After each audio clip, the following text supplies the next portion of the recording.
गुरु प्यारे साहब, ग्रुप में डाल सकते बहुत ही सुंदर समय है। नहीं, यूट्यूब वाला भेज आज सीकर में आपके यहाँ सत्संग का आयोजन गुरु की याद, संतों महापुरुषों के इस संसार में हमारे जीवन में होने का क्या महत्व होता है, इस बात को हमारे जीवन में उतारने के लिए बड़ा सुंदर ये अवसर बनाया गया है। आमतौर पर सांसारिक जीवन में परमार्थ को, धर्म को, परमात्मा के अनुभव को हम बहुत कम अपने जीवन में आत्मसात कर पाते हैं। अगर आप देखें चारों तरफ हर घर में भैया 24 घंटे ना आपके पास कार में लगे हुए हैं। हाँ तो वो वही संसार के काम काज, जिम्मेदारियां, ठीक है भैया। संसार में हमें क्या पाना है, चाहे वो भौतिक सुख हो, स्वास्थ्य हो, बड़ी से बड़ी मान बढ़ाई हो, इस सब में अपना जीवन गुजारने और तमाम चीजों को पाने की आशा में हमारे पास बहुत कम समय है कि हम धर्म को अपने जीवन में ले आए, धर्म को धारण करें, अध्यात्म को, परमात्मा के भेद को जीवन में समझ सके। पर जब संत आते हैं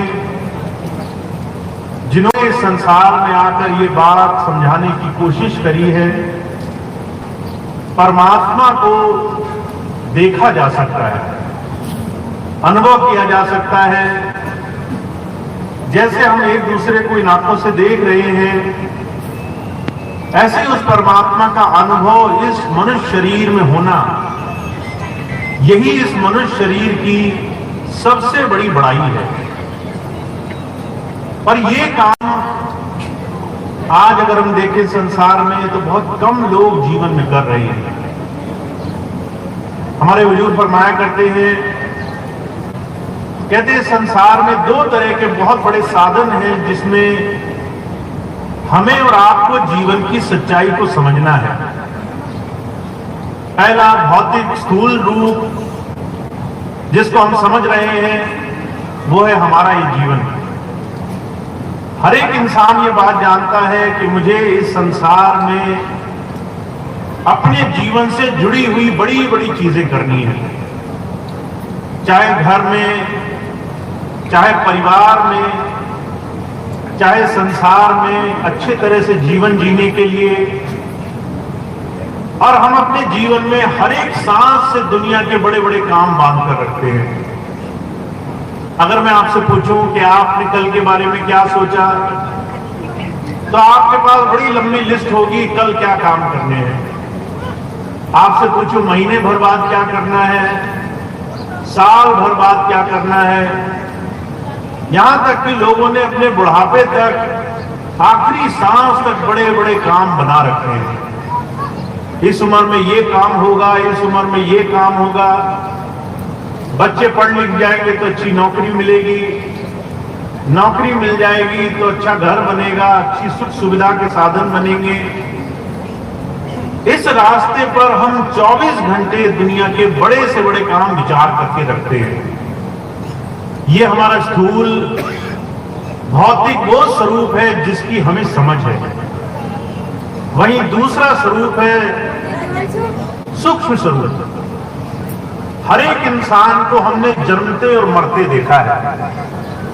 दुनिया में कोई इंसान अपने जीवन में एक जैसा आज तक नहीं रहा। अगर बच्चा है तो हर एक सांस के साथ वो बड़ा हो रहा है। वो एक दिन धीरे धीरे बचपन से बुढ़ापे तक का सफर तय करेगा।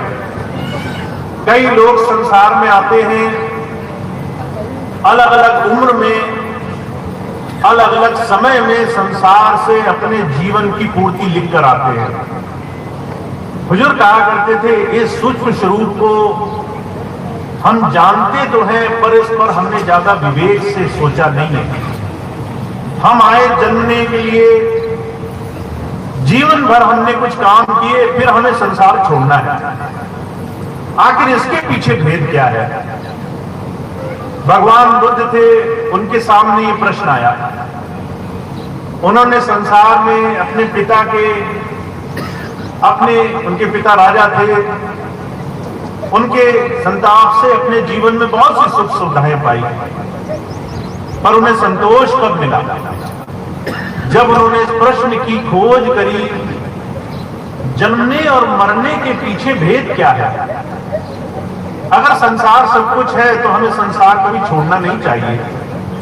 हम जन्मे तो हमें सारी उम्र संसार में रहना चाहिए। अगर हमने खूब पैसा कमाया तो उसको सारा जीवन अरबों खरबों तक बरस तक भोगना चाहिए, पर ऐसा कुछ नहीं होता संसार में। महात्मा बुद्ध के सामने जब 3 उदाहरण ऐसे आए तो उनके मन पर बड़ी चोट लगी। उन्होंने एक बीमार आदमी देखा जो शरीर से बड़ा दुर्बल, बड़ा कमजोर हो गया था। तो उनको बहुत झटका लगा कि आदमी के शरीर में दुर्बलता, कमजोरी भी आती है। इसका शरीर इसके हाथ में नहीं है। ये चाहे जितना जोर लगा ले कि मैं हमेशा हष्ट पुष्ट रहूंगा, तंदुरुस्त रहूंगा, पर ऐसा हमेशा नहीं होगा। एक समय ऐसा आएगा स्वास्थ्य हाथ से निकल जाएगा। दूसरा उदाहरण देखा, एक आदमी जो मृत था, मरा हुआ था, उसको लोग 4 कंधों पर उठाकर शमशान तक ले जा रहे थे, बोल रहे थे राम नाम सच है।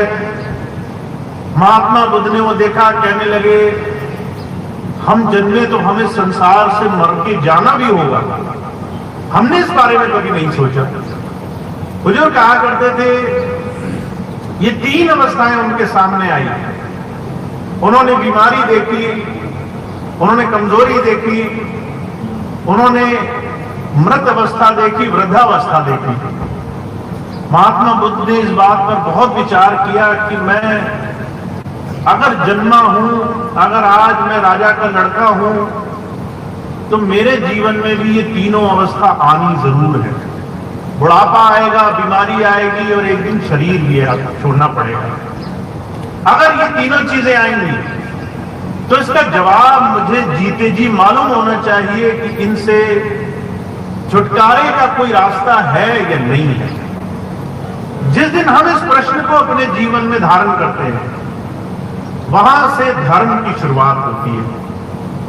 बुजुर्ग कहा करते थे, आज हम में से हजारों लाखों लोग पूजा पाठ करते हैं, हजारों लाखों लोग धर्म को मानते हैं, हजारों लाखों लोग अपने जीवन में किसी ईष्ट को, किसी परमेश्वर को, किसी भगवान के स्वरूप को अपने जीवन में मानते हैं।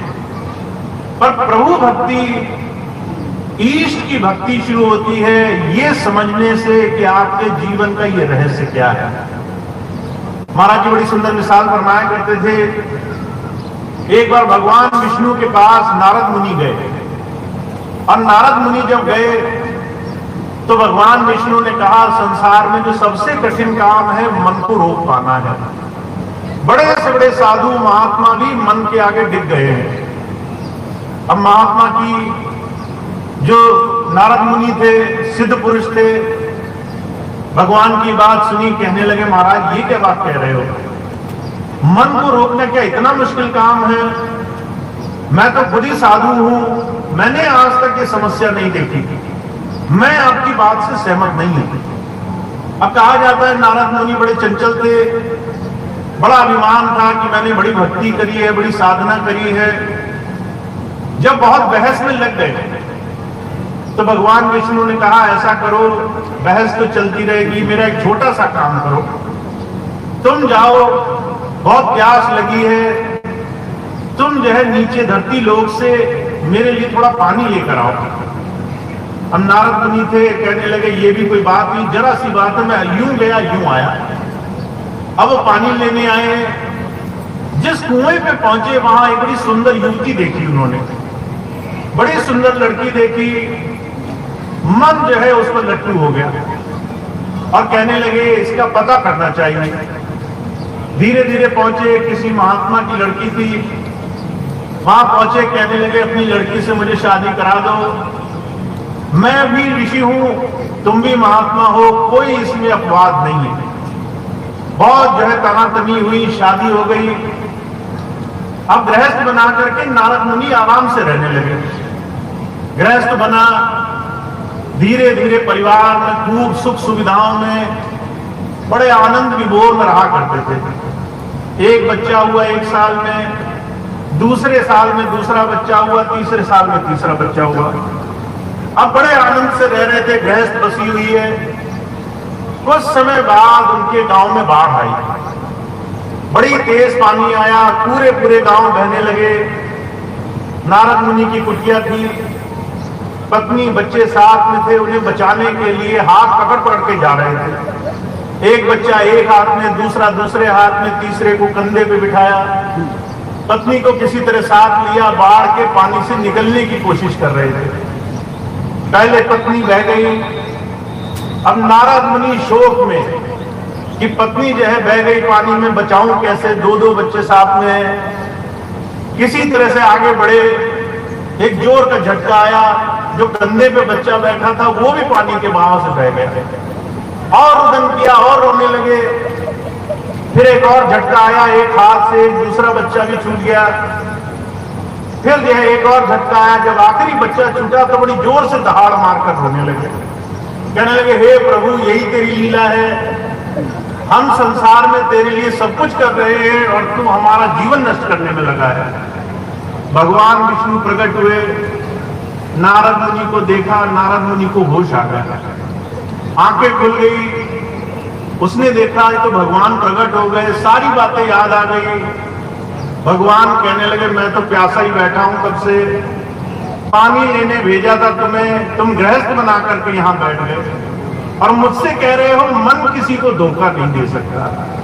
तुम संसार में जहां जिस संसार की चीजों में फंसे हो वो सिर्फ तब तक है जब तक तुम्हारा शरीर तुम्हारे साथ है। जिस दिन तुम्हारे हाथ से शरीर गया, तुम्हारे शरीर में रोग लगा, थोड़ी बीमारी लगी, थोड़ा बुढ़ापा आया, तो सारे जीवन के सुख सुविधाएं जिसके लिए तुम मरे भरे, वो सारी चीजें तुम्हारे हाथ से जीते जी छुड़ा दी जाएंगी। उस दिन तुम रोगे, चीखोगे, चिल्लाओगे, उस दिन तुम्हें याद भी आएगी, तो उस दिन तुम्हारे पास समय नहीं बचेगा। हमारे स्वामी जी महाराज कहा करते थे, परमात्मा 3 तरह की चेतावनी देता है। पहले बाल सफेद करता है, जब बाल सफेद होते हैं तो चेतावनी देता है, समय बहुत निकल गया है, थोड़ा सा बचा है, अब थोड़े समय में दुनिया के काम एक किनारे करो, जीवन के रहस्य भेद को जानो। तो हम बाल रंगा लेते हैं, हम कहते हैं कि हमने तो कुछ देखा ही नहीं। फिर दूसरी चेतावनी देता है, कहते हैं वो जो है कान से सुनना बंद हो जाता है, आवाज आनी बंद हो जाती है। आपने देखा होगा बुढ़ापे में लोग कम सुनाई देता है लोगों को, तो जो है लोग मशीन लगा लेते हैं कि जो है हमें तो पूरा अच्छे से सुनना है। हम उस प्रभु की चेतावनी नहीं देख रहे। जीवन जो इतना हस्त पुष्ट, इतना हमारे हाथ में था, वो धीरे धीरे साथ छोड़ रहा है। फिर भी हम संसार में लगे हैं क्योंकि हमने सिर्फ जो आंखों से देखा है उसी में हम लंपट हैं। तो जो कहा करते थे, जब संत आते हैं, महापुरुष आते हैं, जो सिद्ध पुरुष होते हैं, हर एक महात्मा की बात यहां नहीं की जा रही है, हर एक महात्मा संसार में सिद्ध पुरुष हो जरूरी नहीं। वो जो कहा करते थे, जब जब आप किसी महापुरुष के पास जाओ, जिसने भूत भभूत लगा रखी हो, जिसने जो है रंगे कपड़े पहने हो, जरूरी नहीं वो सिद्ध पुरुष हो। क्या गुरु गुरु में भेद है, गुरु गुरु में भाव, सोई गुरु नित बंदिए जो शब्द बताता हो। गुरु तो बहुत मिलेंगे आपको संसार में, पर ऐसा गुरु जो आपको जन्म मरण के बंधन की बात पहले ही दम कह दे, चाहे आपको कितना ही बुरा लगे कि बताओ हम तो कुछ मांगने आए थे कि दुनिया की चीजें दे दो, ये कह रहे हैं सब छुड़ा लिया जाएगा। ये पहले ही दम कह रहे हैं कि तो छूटना है, इसमें क्यों फंसे हो संसार में। हम दुनिया की चीज मांगने आए, ये कहते हैं इसको छोड़ना पड़ेगा। हुजूर कहा करते थे, पहले ही क्षण वो तुम्हें ये बात कहे कि दुनिया नाशवान जगत है, अब इसके आगे बात करो, इसके आगे तुम्हारे पास कुछ बात करने के लिए हो तब चर्चा करो। जब संत आते हैं वो कहते हैं शब्द से, उस प्रभु धारा से, उस परमात्मा के ज्ञान से जीवन की शुरुआत होती है। वो शब्द अगर आपको कोई दे रहा है और वो शब्द आप ले रहे हो, वो परमात्मा से जोड़ने वाली ताकत आपको मिल रही है, तो आपको जीवन में कुछ प्राप्त हुआ है। अब शब्द क्या होता है ये समझ लेना है। बहुत से लोग शब्द को नाम कहते हैं, बहुत से लोग शब्द को मंत्र कहते हैं, और जब मंत्र की बात आती है तो संसार में अलग अलग तरीके से मंत्र बांटा जाता है। कई बार कोई कहता है कोई भी मंत्र जप लो तो तुम्हारा मन करे, कोई कहता है कि जो मंत्र आपको किताबों में लिखे पड़े हों वो मंत्र ले लो, आपका उस मंत्र से काम चल जाएगा। हुजूर कृपाल सिंह जी महाराज के पास एक बार एक भाई गया। मैं ये नहीं कहते गुरु मंत्र क्या एक ही होता है, क्या एक ही मंत्र से काम चलेगा? तो हुजूर कृपाल सिंह जी महाराज कहने लगे ये मंत्र सिर्फ इस मन को रोकने का जरिया है। इस एक मंत्र को सिर्फ एक ही मत मानो। संत जिसे चाहे जैसे चाहे उसकी जबान, उसकी समझ के अनुरूप मंत्र दे सकता है, चाहे जैसी जबान में मंत्र दे दे। महाराज जी के जीवन की घटना आती है। एक बार बहुत से हिंदू भाई बहन उनके पास गए तो महाराज जी ने संस्कृत जबान के 5 मंत्र दिए उन्हें। फिर एक फारसी आदमी आया तो महाराज जी ने उसे फारसी में दूसरी भाषा में नाम दिए, बिल्कुल दूसरे शब्द, और वो शब्द हिंदी भाषा के शब्द से अलग थे। फिर एक बार जब महाराज जी बाहर गए और जब विदेश गए तो वहां जाकर के किसी ने पूछा महाराज मैं तो संस्कृत के मंत्र नहीं बोल पा रहा हूं, तो उन्होंने उनको अंग्रेजी भाषा में मंत्र दिए। जो जिसकी भाषा में अलग अलग मंत्र दे सकता है, इसका मतलब ये जबान से रटे जाने वाले शब्द जिसको हम पढ़ लिख लेते हैं उस शब्द की चर्चा नहीं करता संत। जब संत आते हैं वो कहते हैं वो शब्द कौन सा है। जहां आप बिंदी तिलक लगाते हैं, जहां माताएं कई बार तिलक लगाती हैं, टीका लगाती हैं, जहां भाई तिलक लगाते हैं, वो स्थान तीसरा नेत्र, शिव नेत्र, इस नाम से जाना जाता है। जब आपका ध्यान सिमट करके 2 आंखों के बीच तक आ जाए तो वहां पर जो अनुभव हो, जो प्रकाश हो, जो शब्द प्रकट हो, उसे संतों ने नाम कहा है। उस नाम को जो आपको दे सकता है वो संत है। अब जो कहते हैं उस नाम को जपना तो बहुत कठिन होगा, तो हमारे स्वामी जी महाराज कहते हैं इस नाम को जपना इतना आसान है जितना आसान दुनिया में कोई काम नहीं। हमारे स्वामी जी महाराज अक्सर उदाहरण देकर फरमाते हैं, हर शाम को आप सोने जाते हो, जब सोते हो तो आप जब आंखें बंद करते हो तो आपको समझ में नहीं आता कि आंखों के बाहर क्या चल रहा है। आंखें बंद करने के बाद दुनिया में क्या चल रहा है आपको उसकी जरा सी खबर नहीं रहती।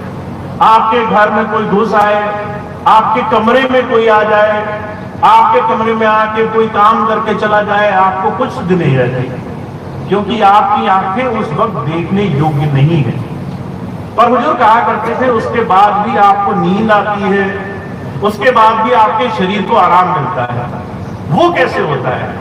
क्योंकि आपका ध्यान दुनिया से हटते ही, चाहे वो नींद में ही क्यों ना हो, अपने आप हमारे शरीर से ख्याल सिमटने लगता है। अभी हमारे शरीर में जो ख्याल, जो ध्यान रोम रोम में है, अभी कोई आपके पास बैठा हो, आपके हाथ पे जरा सा चींटी काटे, आप फौरन चिल्ला पड़ेंगे। आपके पैर में चींटी काटे, आप फौरन महसूस करेंगे कि पैर में दर्द हुआ, हाथ में दर्द हुआ। हुजूर कहा करते थे ये हमारे पूरे शरीर में चेतनता का आभास है। अभी हम पूरे शरीर में फैले हुए हैं, पर जब हम सोते हैं हमारा ख्याल सिमटता है, और वो ख्याल अपने आप सिमट करके जब हमारे दोनों आंखों के बीच तक आए तो जो कहा करते थे उस वक्त हमें कई बार सपने दिखाई देते हैं। जिन भाई बहनों को सपने दिखाई देते हैं वो इसलिए नहीं कि उनकी बुद्धि काम कर रही है, इसलिए क्योंकि उनकी चेतनता सिमटती है। तो जो कहते हैं आपका ध्यान अपने आप भी सिमटता है जब आप सोते हो। पर जब आप गुरु नाम के माध्यम से ध्यान करते हो, जब हर रोज खुली आंखों बिना सोए चेतनता के भाव से ध्यान की क्रिया बैठने लग जाते हो, तब आपके शरीर से धीरे धीरे ध्यान सिमटता है, तब जाकर के आपके अंदर वो शब्द प्रकट होता है। हमारे आध्यात्मिक इतिहास में बाबा जयमल सिंह जी महाराज एक संत हुए। बाबा जयमल सिंह जी महाराज ने जब नाम लिया तो कहा जाता है कि ध्यान करते वक्त उनकी 3 दिन समाधि लगी रही। 3 दिन उनका शरीर स्थिर हो गया। जैसे सोते वक्त आपका शरीर एक जैसा हो जाता है, वैसे 3 दिन तक उनकी समाधि लगी रही। शरीर को कोई हिलाता डुलाता था, उनको सुध नहीं रहते थे। कोई जो है शरीर में हाथ लगाता था तो उनको आभास नहीं होता था। कारण सिर्फ एक है, जब आपका ख्याल सिमट जाता है, जब आपका ख्याल दोनों आंखों के बीच में अपने आप रोज साधना के माध्यम से आने लगे, तो आपके शरीर से आपका ख्याल अलग होते ही शरीर में किसी तरह का आभास नहीं होता था। तो जो कहते हैं ये क्रिया आपको किसी पूरे गुरु के पास मिलेगी जाकर के, और ये बड़ी सहजता से आपको देते हैं कि आप जीते जी इस काम को करो। हमारे स्वामी जी महाराज कहा करते थे, गृहस्थ में भक्ति करना जितना आसान है दुनिया के किसी भी दूसरे आश्रम में नहीं। आप वानप्रस्थ में करो, घर छोड़ दो, वन चले जाओ, उसमें भी आसान नहीं। आप जाकर के योग साधना करो, वहां भी वृद्धा अवस्था में ये काम बड़ा मुश्किल है, पर गृहस्थ में ये काम करना बड़ा आसान है। कारण क्या है? आप अपने जीवन में अपने सारे काम जो करते हो, उन तमाम कामों में सुख और दुख 2 ऐसी चीजें हैं जिससे आपका ध्यान लगने में बड़ी मदद मिलती है। कबीर साहब कहते हैं, अगर आपके जीवन में दुख आ जाए तो आप फौरन अपने मालिक को याद करते हो, फौरन उस प्रभु को याद करते हो। पर अगर आपके जीवन में दुख ना हो, अगर आपके जीवन में सुख आपके मन अनुरूप मिलते रहे, सब कुछ अच्छा चले, तो सबसे पहले आप उस परमात्मा को ध्यान करना बंद कर दोगे, सबसे पहले उसी को याद करना बंद कर दोगे। तो जो कहा करते थे, इस गृहस्थ में सुख और दुख चीजें ऐसी हैं जिससे आपके जीवन में परमार्थ से जोड़ने में आपको बड़ी भारी मदद मिलती है। जब भी हम संसार में कोई काम करें तो सुख भी आएगा और दुख भी आएगा। कुछ चीजें ऐसी होंगी जो हमारे मन के हिसाब से होंगी, कुछ ऐसी चीजें होंगी जो हमारे मन के हिसाब से नहीं होंगी। कभी बीमारी लग जाएगी, कभी तकलीफ लग जाएगी, कभी हम कुछ काम करना चाहते होंगे वो काम बिगड़ जाएंगे, कभी दूसरे साधन बन जाएंगे। बुजुर्ग कहा करते थे, हमारे जीवन में हर रोज सुख और दुख का आना, ये हमें उस प्रभु से, उसकी याद से जोड़ने का बड़ा सरल साधन है, बड़ा आसान तरीका है उस मालिक से जुड़ने का।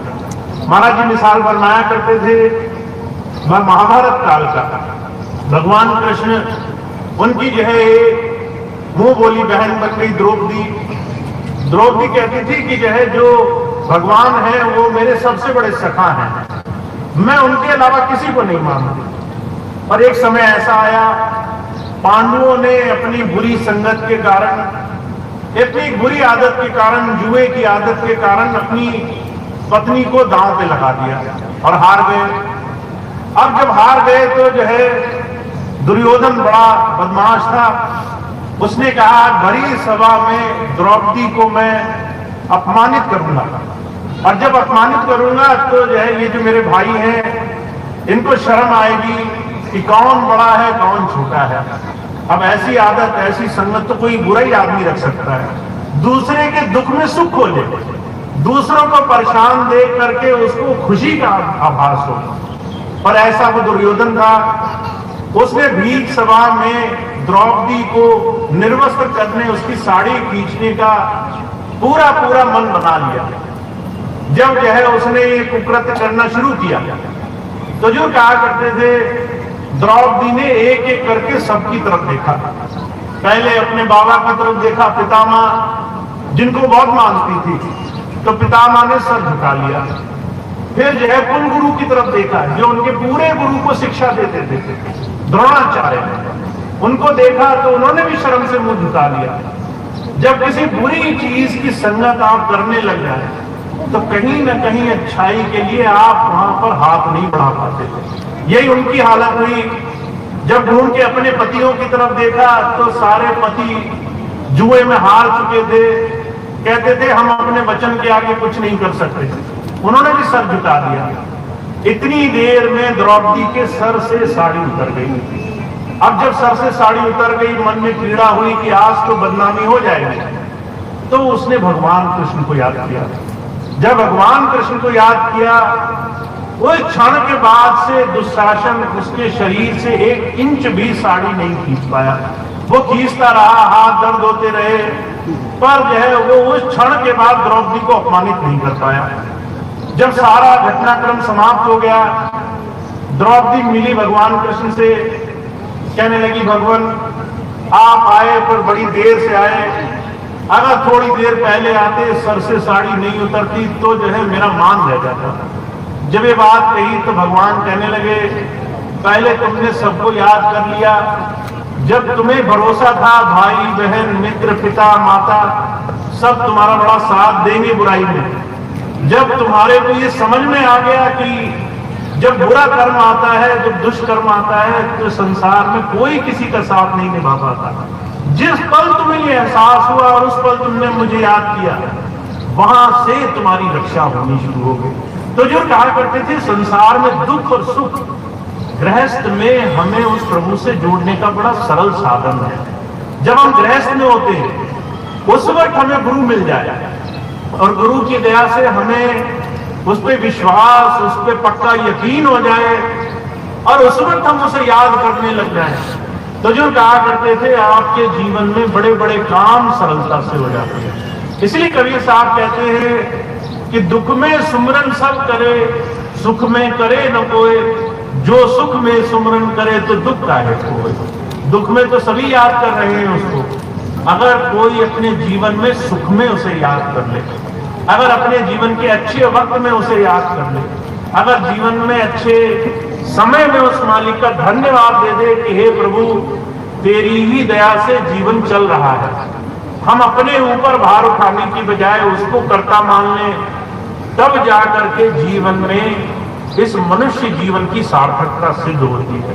तो महाराज जी कहा करते थे भाई हमारे जीवन में दुख भी आएंगे सुख भी आएंगे, पर अगर हमने इंतजार किया कि जब तक सुख रहा खूब भोगते रहे, जब दुख आया तब खोजने निकले, तो जो कहा करते थे बड़ी पीड़ा होगी, बड़ा दर्द होगा, बड़ा दूर तक जाना पड़ेगा और उसके बाद जो रास्ता मिलेगा उसमें आराम में भी बहुत देर लगेगी, तो अच्छा क्या होगा।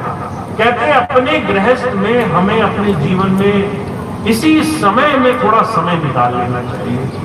मैं कई बार ऐसे प्रेमी भाई बहनों को देखता हूं, वो कहते हैं अभी हमारे पास फुर्सत नहीं है, कारण क्या है, सुख में बैठे हुए हैं। उनसे पूछो कि भाई नाम भजन सिमरन हर रोज थोड़ी देर कर लिया करो, कहते अभी हमारे पास वक्त नहीं है, अभी हमारे पास दिन में फुर्सत नहीं मिलती। एक बहन जी आई कल मेरे पास, आकर कहने लगी कि जो है नाम तो ले लिया है, भजन करने में बड़ी दिक्कत आती है।